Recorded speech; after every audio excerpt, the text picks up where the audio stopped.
Hello, everybody out there in Rumble, X, and YouTube land. Welcome back to Diego Knows. I, of course, am Diego. And we're going to finish talking about this episode of It's Just Like Crap. The name of this episode is called The Dogs Won't Stop Whining. That's also the new name of the TV show, The Dogs Won't Stop Whining. If you watch my last video, you'll know what I'm talking about. Okay, this is season 3, episode 5. Even though the title I just gave you is the actual title, it's not the official title. The official title of this episode is called Under the Table. I have no idea why. That metaphor makes no sense for this show. Someone explain to me what does Under the Table mean with this episode? What does that have to do with Charlotte flipping out over Harry's prostate cancer diagnosis? What does that have to do with Lisa fantasizing about cheating on her beta male soy boy husband, okay, with her employee? What does that have to do with Miranda, okay, trying to have sex with her butt ugly girlfriend, okay, but they can't because they have actual canines in the room that are better looking than they are, okay? What does this have to do with Carrie, okay, and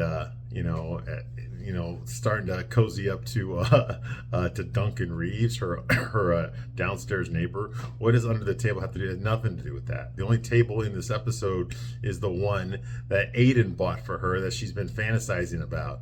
Okay, this makes absolutely no sense. I don't know what the title is supposed to be, what the metaphor is supposed to mean. It makes no sense. This is just another lost cause. Okay, what does this table have to do with Lily wanting to have sex with her gay boyfriend? Okay, but instead, because she's got to go to this governor's island for the weekend, that her boyfriend is going to be stuck with his boyfriend, having sex with his boyfriend instead of with her. This makes no sense. I mean, what the hell? I think it was last season, 2023. They had an episode about Lily and Charlotte, and Lily decided that she wanted to lose her virginity, whatever. And so when there was a whole plot about that, like Charlotte had to walk into the snow. It was like, below zero outside. It was a blizzard and everything was closed, but she still had to go out there because Lily was too irresponsible to buy her own condoms, okay, before she had sex. She threatened her mom that she was going to have sex without the condom if her mom didn't go outside, in below zero weather and buy her some condoms. Okay, yeah, that's the kind of children that Charlotte has. So of course Charlotte did it, right? Okay, and I remember when I made the thumbnail for that one, when I was reviewing that episode, I remember as a joke, I found a picture of the cover of a gay porno gangbang, okay, a gay porno gangbang. Okay, so you got a bunch of sweaty guys, okay, all topless and stuff, hugging each other, stuff, posing for the camera for it's a gay porno orgy. Okay, I decided to use that as my thumbnail and then I put a picture of Lily in front of it. Okay, just to let the viewer know that, okay, Lily's opening the door to having a lot of sex from now on, okay, and her parents are underwriting it. They're all about that. They don't mind that she's not 18 yet. She's going to be having lots of sex. She's just getting started, okay. I remember that. I put that up there as a joke. I thought it'd be a funny thumbnail. Okay, little did I know that the producers of this show actually maybe they took it seriously, because she's actually going to be a part of this whole gay orgy thing. Okay, it starts off with threesomes, her and 2 other guys, okay, who also have sex with each other, and then it moves on from there. Okay, so I was kidding back then 2 years ago. Okay, well, it's damn real now. Okay, it's actually a part of the show now. Okay, just to let you know. And apparently Charlotte and Harry are supposed to be examples for you parents out there of the way you're supposed to raise your daughters. Okay, it's okay for them to have sex with gay students. Okay, it's okay for them to be transgendered, okay, and change their name. Okay, it's okay for them to denounce their religion. Okay, all this before they're even 18 years old. It's okay to change their name. It's okay for all this stuff. It's wonderful. That's good parenting. Okay, this is the example, okay, that they give you, okay, on what a good mom and a good dad are, okay, and now they're giving you the example about Herbert and his wife Lisa, okay, and clearly it's already been established now in this episode that Herbert and Lisa have 2 sons and 1 daughter. Well, the middle son is actually gay, all right, so that's already been established now. So basically, all the parents on the show have gay children, with the exception of Miranda. Okay, but let's face it. Okay, Brady's pretty damn gay as well. Okay, he does not have an ounce of masculinity in him. He's just a skinny kid. Okay, when his girlfriend dumped him, he cried like a little bitch, crying for his mommy. Okay, despite the fact that, I mean, she was his mom. His mommy was letting him fuck his girlfriend in their house right next door to their bedroom. Okay, making all sorts of noises. In fact, Miranda even bought her son's girlfriend some KY. Okay, to make the sex a little less, more frictionless. Okay, yes. Okay, these are the kind of parents that are on the show. All right, and then when he got dumped, I guess they were in Spain or something on vacation. So they're all rich, so they go on vacations in Europe all the time. Okay, he cried for his mommy. Oh, mommy, she broke up with me. Okay, and she had to be there. Okay, now granted, this is at the same time that Miranda had cheated on her son's father. Okay, with a butt ugly, disgusting lesbo thing. Okay, Fred Flintstone with lipstick on. Okay, only Latina. Okay, yes. Okay, so she was the perfect example, okay, to counsel, okay, and comfort her son on his girlfriend cheating on him is a cheater, okay? A woman who broke up her marriage, who destroyed her family, okay, is the one that's going to counsel her son on a broken heart. Okay, yeah, it makes a lot of sense, doesn't it? All right, but yes, that's where this show is going, and the reason for that is because there are absolutely no heterosexuals involved in making this show, at least not men. Okay, there's no heterosexual men involved. They don't even know what that is. Okay, these are parodies. Okay, of what they think a man is. Okay, there's nothing in here about a man taking charge. There's nothing in here about a man, asserting authority. And I don't mean that in a bad way. I mean that in a good way. Being on top of problems, being on top of situations. When something goes wrong, the man takes the charge. Okay, and deals with the problem. He doesn't lose his fucking shit. He doesn't fucking cry about it. He doesn't yell at other people because he's hiding something inside that hurts his feelings. He doesn't take it out on people. You see what I mean? Okay, he sees a problem, he deals with it. He doesn't stress over it. He doesn't call all of his friends about it. He doesn't get all anxious and shit and worried, okay, because his girlfriend didn't text him back. Okay, he doesn't. This is not the shit that a strong man does. Okay, but there are no strong men on the show. Okay, the men in the show are all crying. They're all wimps. Okay, they all need a self-esteem boost from their wives. Okay, or for some woman. Okay, they all need to be told what to do because they can't solve their own problems on their own. They're all insecure. Okay, they need a woman to tell them that they're pretty. Just stuff like that, and I'm sick and fucking tired of it. Okay, bad enough that Hollywood has gone this way for the past 10 plus years. It's starting to change now, but the new stuff, okay, the new TV shows, the new movies that are coming out, we're not going to see that stuff, okay, for another 2 or 3 years. In the meantime, we've got to deal with all the stuff that Hollywood already put in the can, and they're now releasing it. Okay, stuff like this. Okay, this stuff was written and produced during the Biden era. Okay, when they thought Biden or Harris was going to get another term, or Biden would get a second term, whatever. Okay, they thought, okay, the culture is on our side. Okay, well, they had a rude awakening this past November, didn't they? Okay, but it's too late. They've already spent all the money. They've already produced this stuff. They've got contracts that they have to honor. Okay, they've got actors that they sign contracts. Say, hey, listen, this is going to air. If it doesn't air, somebody's getting sued. Okay, so they have to release this stuff. Okay, they have to. They have no choice. Okay, and it's bombing. Crap like this is bombing. Nobody's watching this show. I'm the only one really watching this show. Only the diehard Sex and the City people are watching this show, and even most of them that have communicated with me don't even like it. Okay, so like this isn't even Sex and the City. This is like this is ruining the legacy of what Sex and the City was. Okay, it's ridiculous. You got Samantha making an appearance on this episode without Kim Cattrall, and nobody's gonna buy this. Everybody knows the truth. Everyone knows that there's a feud, and Kim Cattrall basically told everyone involved in the show to go to hell. Okay, she wants nothing to do with it, and good for her.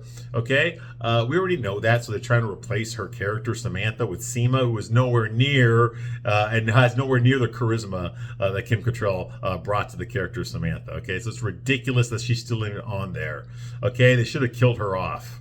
Okay, like they killed off Big, even though technically he is still alive. Chris Noth is still alive. Okay, despite the fact that he got Me Too and has all these sexual harassment allegations against him, he is still alive, but his character is dead. Now you got someone like, say, like Stanford, okay, who is on the show. Stanford is still alive, okay, but in real life, Willie Garson, the actor that played him, is dead. Okay, but they got him alive. See how this makes no sense. This is ridiculous. This is freaking ridiculous.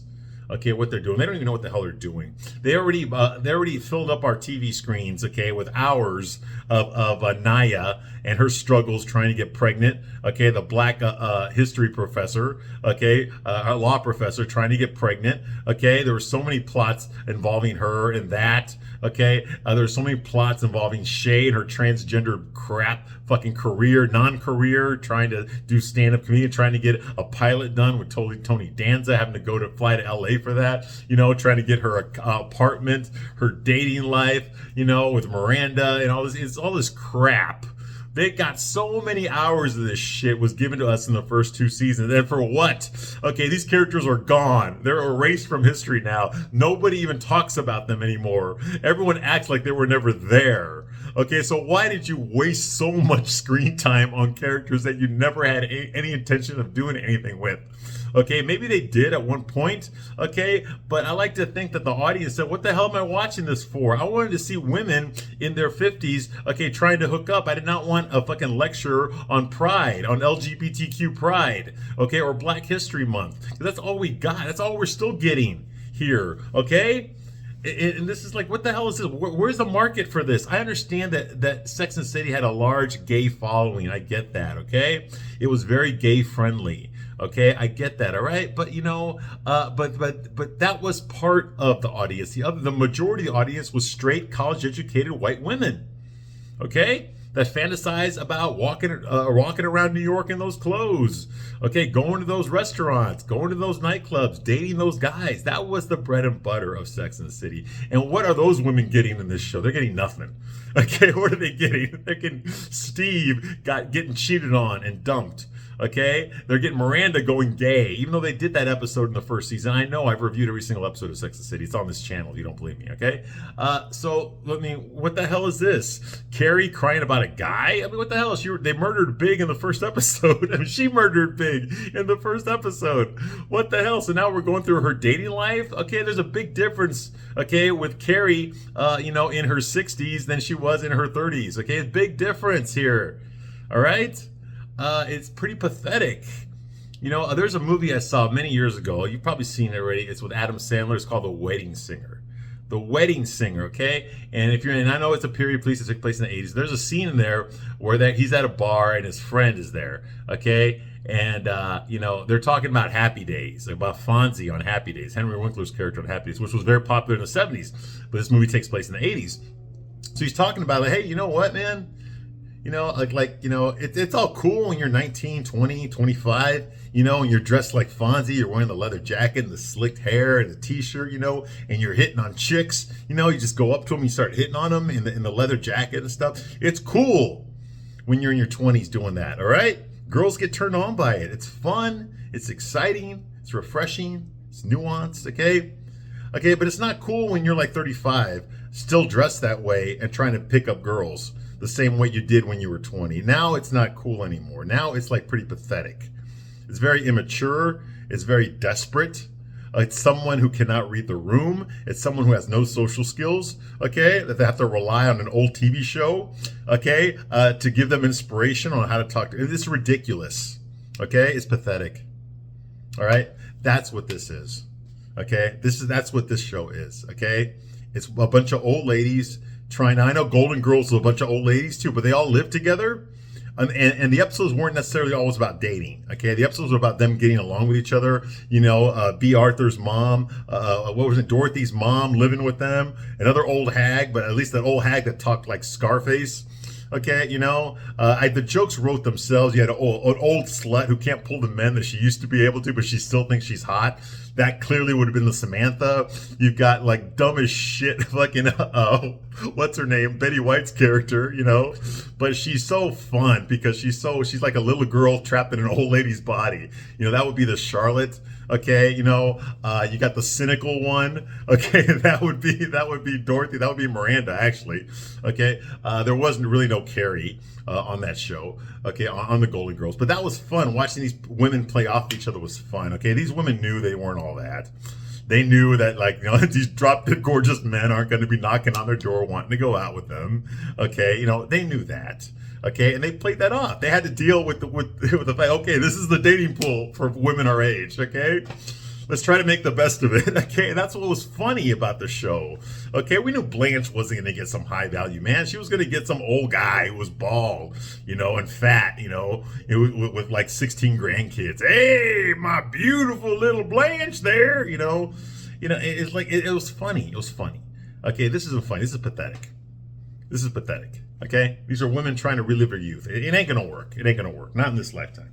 All right, let's actually talk about the episode here. Okay, so where we left off last time. Okay, Lisa Todd Wexley. She got off the plane where she was getting flirted with by her gay 6'6" stud Marion. Yes, his name's Marion, the black guy. Her editor, whatever. She shows up. She shows up on the island. Okay, and gets into a fight with her husband over chocolate, whatever, blah, blah. So she's on vacation this weekend on Governor's Island with her husband, her gay children, and the Goldenblatts, which is Charlotte, Harry, and their gay children. Okay? So that's going on here. All right? Herbert, her husband, her gay soy boy, closeted homosexual soy boy, limp dick, beta male husband, sees a picture of the hot guy, a selfie that she took on the plane with the hot guy, her editor. He didn't know what he looked like, but now he does. And he's all jealous and shit. So instead of like trying to tell him, hey, listen, you know, that guy's my editor, you know, there's nothing going on. Okay, maybe I got a crush on him, whatever. Instead of doing that, she just gets up and walks away. She's not going to deal with his shit, despite the fact that he paid for that fucking vacation they're on. He paid for the fucking clothes that she's wearing. He pays for the household. He pays for the kids' private school. He pays for the fucking groceries. He pays for fucking everything in her fucking life. Okay, because she don't make shit as working on a documentary that she's been working on for 9 years and still hasn't fucking finished. Okay, she treats him with absolutely no respect. Anyway, the next scene, Carrie and Seema, they arrive, okay, at Carrie's house. Okay, they arrive at Carrie's house, okay, and Seema is still nervous about getting approved for her loan. She applied for a loan with the same bank. A woman that was in an old episode of Sex and the City who had denied Carrie her loan when Carrie was trying to buy her apartment. She didn't have the money to do it, so she had to go to the bank to get a loan, and they wouldn't give her a loan because her credit sucked. She spent all of her fucking money on shoes and shit and stupid shit. Okay, so she ended up having to get a loan from her girlfriends. Okay, Miranda and Samantha. Charlotte refused to give her any money. So that was what the whole episode was about, was basically Carrie yelling at fucking Charlotte, why didn't you offer to give me the money? You knew I would have paid you back. You knew I wouldn't have taken it, but you didn't even offer. You know, and Charlotte, hey, your financial problems are not my responsibility. You know, and they were circling the table, you know, like that, okay? That's actually one of my most viewed episodes. If you want to look on this channel and look at how many people viewed that. When I reviewed that episode, I had a lot of views for that episode. More than usual. All right. So I remember that episode. Apparently the same woman that denied Carrie the loan is the same woman, now she's older and fatter and uglier, who's denying old, fat, ugly Seema from her business loan as well. Okay? And of course, Seema made it all about feminism. Men are suck. Men, they undercut me. They sold the company out from under me. They gave me a big, raw deal. They fucking screwed me over because men all suck and men are all shit. And of course, the bank executive that works there, she also feels the same way. So they bonded over fucking misandry. Of course they did. All right, so that's going on. So she's worried. She has to go because despite the fact she applied for the loan, the bank woman has to clear it with her male boss. So of course, Seema's worried that the man who's in charge of the bank, is going to say no, you don't get the loan. I wonder why he would say that, considering all the wonderful things you said about men in general. Okay, so that's going on here. Okay. Carrie reminds Seema to only walk on the runners. She's got runners now to keep the noise down, because the whole plot of this episode is the author downstairs, Duncan Reeves, the British guy, the limey downstairs, okay, sleeps during the day and works at night. He writes at night. So when people are walking around in Carrie's house wearing heels, it wakes him up. He can't get any sleep, okay? So he gets his body double who's ripped and shredded to do the sleeping for him, okay? But when he leaves the apartment to go upstairs to talk, that's when the real him comes out. Anyway, we established that already. So that's going on here. Okay. So Seema has to be careful where she stands. Okay. Carrie spills some Mexican Coke, her last Mexican Coke, onto the table, because Miranda is working on the table. The table I told you about earlier, the one that she was in love with, that Aiden didn't like it. Well, he bought it for her and had it delivered to her place. So now she's excited about the table. The table is there, but Miranda's using it as a desk, because Miranda is now her roommate. Okay. After she was living in her B&B Airbnb, her neighbor, who was making too much noise with his rock music, opened the door, okay, showing off his extremely well endowed package, okay, swinging past his knees, but he had a cleaver in his hand. He's like, if you ever tell me that, I'll fucking chop your body up into pieces. Like that. Okay, exactly like that. Best part of the show, best part of the season so far. Okay, best part of the whole series, to be honest with you. That guy. That guy's incredible, dude. I hope he goes far. I hope he wins an Academy Award. He needs to win at least an Emmy for this, because that was very believable. Okay, I did not even see the actor in this episode. All I saw was a guy with a fucking cleaver telling Miranda exactly what he was going to do to her. Okay, and I thought that was incredible. Best part of the episode. I'm never going to forget that. Okay, that should be the next thumbnail forever for this show, is that guy. That guy's incredible. Best actor I've ever seen on the show. And I'm not making that up either. I mean it. I'm serious. All right. Someone in there had a good idea when they put that scene in there. Okay. So that's going on here. Okay. So Miranda's using the table as a desk to do her research on her, for her job, and she's drinking a Mexican Coke. All right, with the sewage water they use in it, because that's what tastes better. Okay. And Carrie spills that Mexican Coke for her because she's offended. Hey, is that my last Mexican Coke? She accidentally knocks it over onto the desk, okay? And she tries to protect Miranda's laptop from getting wet. And so in order to do that, she uses whatever paper is next to the laptop. Okay, but that is Miranda's research. She needs those papers. She can't afford to get them wet. So she's screaming at Carrie, no, I need those papers, and Carrie's going, you gotta protect your laptop. Oh God, that kind of stuff. All right. Trying to save Miranda's computer. So Miranda jumps up and gets the scarf, okay, that Carrie let her use. All right. When she went on a date the other night and had no sex with. Okay. She used that scarf to clean up the mess, and Carrie's like, no, that's the scarf I let you borrow. It's not even yours. What are you doing? That kind of thing, right? Honestly, this scene was actually funny. It was very funny. I actually laughed. Yes, I did. I laughed during this scene. It was a funny scene. Okay, it was hilarious watching them fuck each other's shit up by accident. It was a comedy of errors, of course. It's very sitcom territory, but it was a breath of fresh air. I got to admit, this scene was funny. I did find myself laughing. Instead of getting angry, I find myself laughing here. It was funny. It was funny, okay? Okay, so while this is all going on, Seema's outside talking to the gardeners, okay? That's what's his name? Adam. Okay, the guy who keeps changing his t-shirts, who has these incredible exotic t-shirts, mostly with fast food on them. Okay, and his little brother Jamie. Okay, I guess they're new gardeners. They're trying to redo the floral and shit and the bushes and all that because of the rat situation they had earlier. Anyway, so that's going on here. Okay, and Seema's out there smoking cigarettes. Okay, and she's pacing around because she's nervous about whether or not she's going to get the approved for the loan. Okay, well, Adam and his little brother are looking at her, and I think Adam's little brother, his name is Jamie. I think he has autism or something, because he just speaks out about stupid shit, and he says like, smoking's bad for you. Like that. Okay. And Jamie tells her that smoking's bad. And she basically tells, and Adam tells her, hey, Jamie, mind your own business there. Just mind your own business, okay? And then Adam goes up to Seema and starts flirting with her. Yeah, I know. Somebody called Ripley. The show belongs on the Sci-Fi Channel. A good-looking man is actually flirting with Seema. Holy fucking shit. But don't worry, nothing's going to happen, because Seema already said in another episode that she does not date men with dirt in their fingernails. Like that, okay? Like the stuck-up, pretentious, ugly bitch that she is. Oh, and I forgot chain smoking. Okay, so that's going on here. Okay, Adam tells him mind his own business. Adam starts flirting with Seema and asks her for a drag. Ooh, he wants some of that cigarette. And she gives it to him, and she tells Seema, okay, and he's like, hey, you think you got problems? Look, there's a guy in that basement apartment right there who keeps making dirty faces at me whenever I'm working. You know, he's talking about Duncan Reeves, okay, the downstairs neighbor. He does not like the fact that Adam is working on the garden while he's trying to sleep.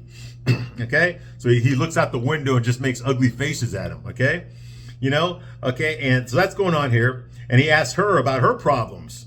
Okay, yeah, he opened that can of worms. Okay.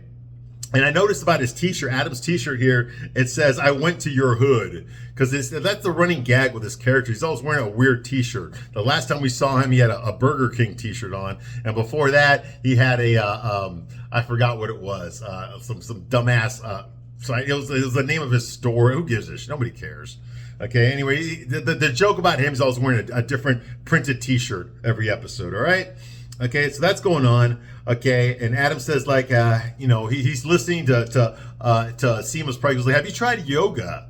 Okay, and Seema's like, are you seriously asking a Southeastern Asian woman if she's ever tried yoga? Like that, like the bitch that she is. He's like, no, you know what? I don't like to profile people. Okay, and that was a kind of a cool line because you know why? Because Seema likes to profile people.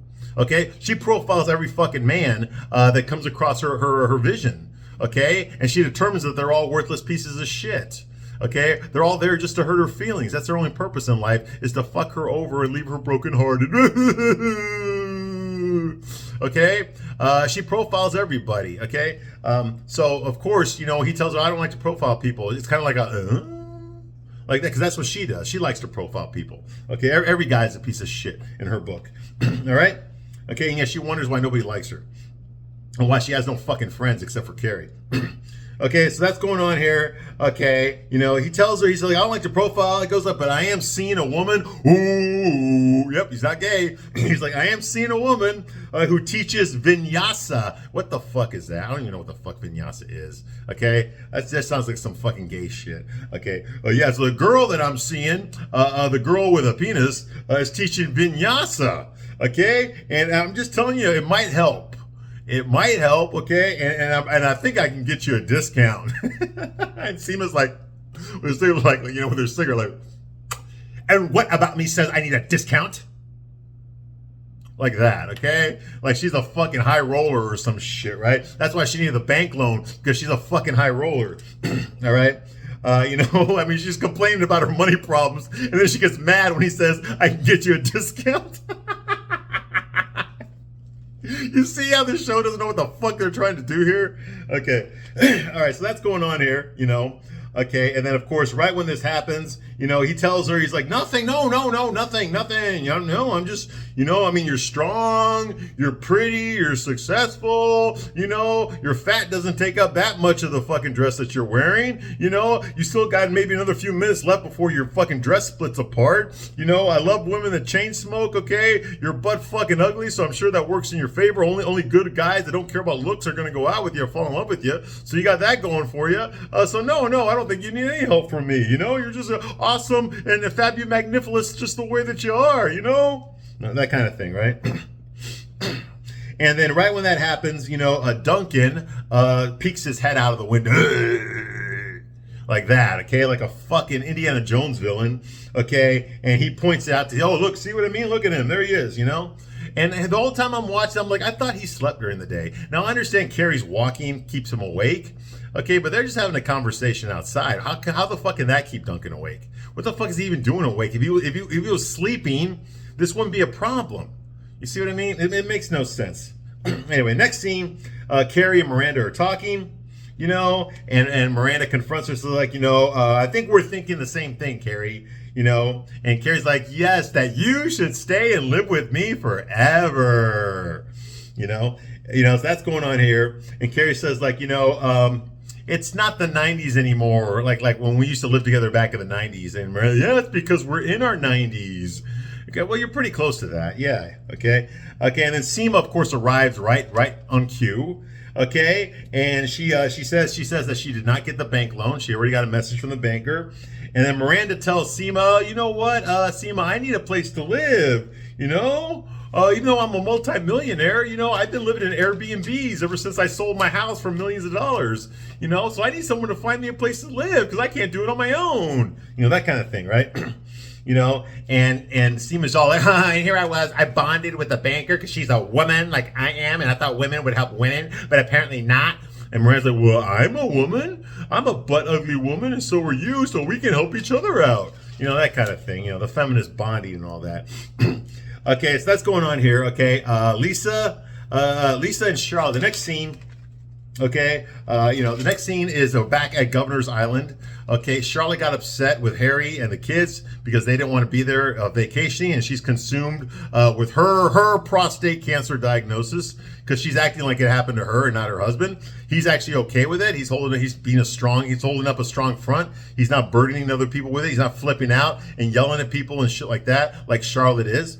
Okay, so she runs over and she's by herself. Okay, leaning on a fence when Lisa shows up, also who wanted to get away from her family as well, because they're both a couple of bitches. Okay, despite the fact their husbands provide everything for them, they still treat their husbands like shit. And they bond there, okay, and tells Charlotte that she has and so they go to the spa. They go into some pool, okay, and they're laying there in the pool together, talking, gossiping, the usual bullshit that women talk about. And she confesses to Charlotte that she has the hots for her editor, okay, Marion. Yes, his name's Marion, the 6'6", guy, 7'2", hung to his shoe guy, okay, with all the bling, the earrings, okay, the pink sunglasses, okay, the 5 necklaces, the rings, the bracelets, all that shit, with his collar, he goes to work with his collar all the way down to his fucking navel, like this, that guy, okay? His name is Marion. Makad Brooks plays him. You recognize him from Mortal Kombat. He played Jax in Mortal Kombat, and he played Jimmy Olsen on Supergirl because he looks exactly like Jimmy Olsen. All right? So, of course, you know who he is. All right? She says she's got a crush on him, okay, which means that she's going to fuck him, okay? And honestly, I'm kind of shocked that it took this long for someone to admit, okay, for one of these women to cheat on their husbands. It's clearly obvious. They have no respect for these guys, so clearly they're not going to stay faithful to them, okay? Women like this, okay, they've got lots of fucking money thanks to their husbands. They got lots of free time since they don't really fucking work. I don't count working on a documentary for 9 years as a full-time fucking job, okay? They've got time on their hands. They like to hang out with their girlfriends. They like to spend time away from their husbands anyway, hanging out with each other to restaurants, to nightclubs, getting fucked up, all that kind of stuff, avoiding their parental responsibilities. So, of course, a woman like this is going to hook up with a guy that she's attracted to, okay? And guys that are attractive are going to hook up with her. Not necessarily because they're attracted to them, because they can get things off of them, okay? It's the same thing that gold diggers do with men, okay? They find a woman who's got some means. She has access to means, in this case, and as long as he's fucking her right and making her come all the time, then she's going to buy him things. She's going to advance his career. She's going to introduce him to her friends that are also boss bitches, that also have very, very thirsty pussies, okay? And that's going to help him out, okay? I know this. I know guys like this, okay? So that's why. Okay, that's why. So I'm surprised that she wouldn't already be cheating on them, okay? The fact that she's faithful to them surprised me. That was the real shocker, okay? I'm surprised she's not fucking some other guy right now. That all of them should be, okay? It's not just Miranda that has to cheat. Okay, Miranda's butt ugly, okay? No guy's gonna find her attractive at all, okay? But Lisa's pretty decent looking, okay? And Charlotte, maybe not so much, but I mean, a guy could easily take advantage of Charlotte because she's such a fucking airhead. She's so fucking stupid that a guy could talk her into the fucking sack, all right? It just makes no fucking sense. Anyway, so she's talking to Charlotte about, hey, I got a work crush with my employee, my editor, and Charlotte's just like, oh, well, there's nothing wrong with that. It's just a work crush. It's not like you're really fucking him. That's not till the next episode. But you know what? I got stuff bothering me, but I don't want to talk about it. And that's it. She just drops it right there. It's like, okay, you don't want to talk about it, fine. Obviously we know what it is. Okay, but I don't believe the whole thing that either one of them would be faithful to their spouses. Not at all. Okay, women do like beta male providers like Herbert and Harry in real life. They do, because guys like that pay all the fucking bills. They don't have to worry about that. That's stress off of them.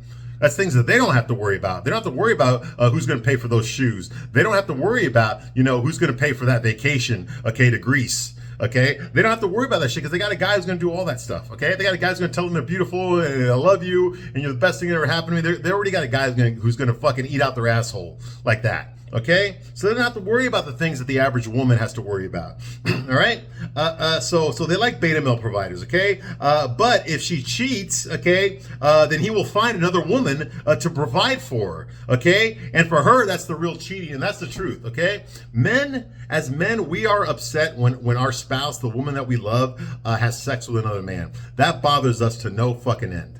Okay, that hurts our fucking. You want to hear hurt a guy? Fuck another guy. Okay, and once he finds out about that, okay, he more than likely 99 out of 100 times he's going to be really upset. Okay, it's going to hurt his feelings to no end. Okay, that his woman, okay, fucked another guy. Okay, that hurts. That's cheating. Okay, that's how men are. Women are a bit different. Okay, what hurts a woman when a guy cheats isn't so much that the guy had sex with another woman. Okay, what bothers them is if he had a relationship with another woman. In other words, all those things that I mentioned about paying for the vacations, the dinners, okay, the clothes, the jewelry, okay, paying for all that stuff. If he's doing that with another woman, that's the real betrayal because in her mind, he should only be spending his money on her. Okay, she's the wife. She's the one that should be getting all that stuff. Okay, not the side piece. Okay, that's what really hurts a woman. If a guy had, not only is he spent, because if he's spending money on another woman, buying her gifts, taking her to nice places, okay, nice restaurants, okay, ballets or wherever the fuck, movie, whatever, okay, going to all these things with another woman, then she knows, the wife realizes that he's not doing this because she's just a fuck. He's doing this because he has feelings for her. In other words, you have lost your status.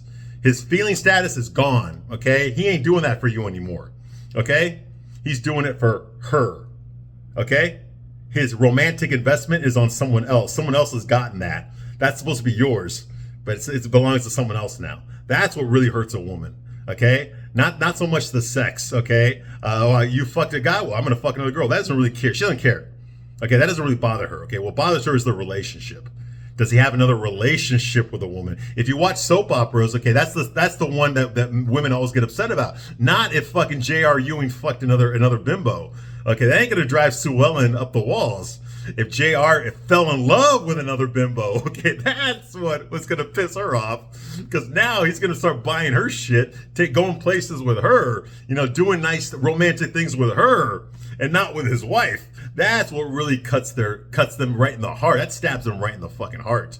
Okay? Because it's that emotional attachment, okay, is what a lot of bitches use to control their men. Okay? That's what they use, okay? He's not gonna give up his emotional attachment to me, okay? You see what I mean? But if a guy throws your attachment away for an attachment with somebody else, that's what really, really fucking hurts. Okay? and that's the truth. That's the truth. Okay, so it's different. It's different. All right, women see cheating as different. Okay, so that's going on here. Okay, Lisa notices Charlotte is not okay, but like I said, Charlotte does not want to talk about it. Okay, the next scene is Adam. Okay, Jamie and Carrie. Okay, are outside. And she notices a smoke coming from Duncan's apartment in the basement. Okay, well, they smell it first. They say something burning or whatever while they're talking.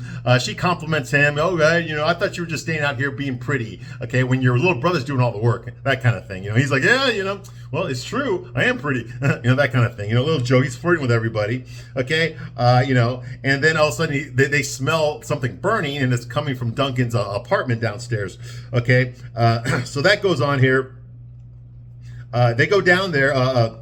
Duncan, of course, is oblivious to this. Even though he's awake and he's got his earphones on and is working on his laptop, okay, he cannot smell the smoke coming out of the fucking kitchen, all right? So Carrie has to open the door, come down there, and look at the stove and see that there's a cloth there or something that's burning on the stove, okay? So she has to take it and take it out, right? And stomp on it. And then that, of course, gets Duncan's attention. He runs up to the stove. He's got to stomp out the little fire that he started, okay?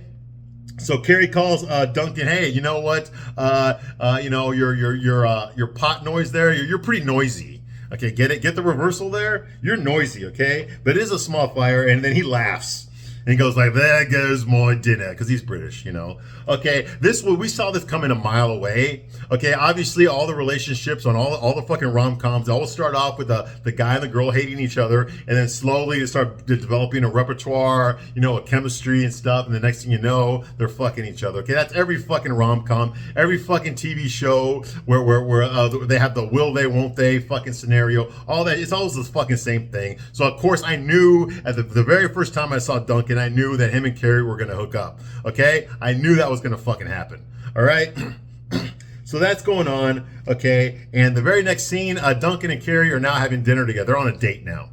Go fucking figure. Look how fast that happened. Look how fast it was for Carrie to cheat on Aiden, okay? I think this is a world record here for Carrie. All right, so Duncan and Carrie are having dinner at some restaurant. Okay, and she tells him that she heard he's a lot of fun because remember she texted Samantha, what do you know about Duncan Reeves? And Samantha said, oh, he's a lot of fun. I heard he's a lot of fun. And I wish he was sleeping under me. That kind of thing, right? So apparently Samantha fucked him too. So she said, you know, hey, the word on the street in London is that you're a lot of fun. So when's that going to start? They're telling him, when the fuck you start being fun? Okay, because you're an asshole. Okay, and Duncan's like, fun in London. Fun in London, all work here. Okay, I don't go out. I make stew. I write for 6 months in New York, and then I go back to London.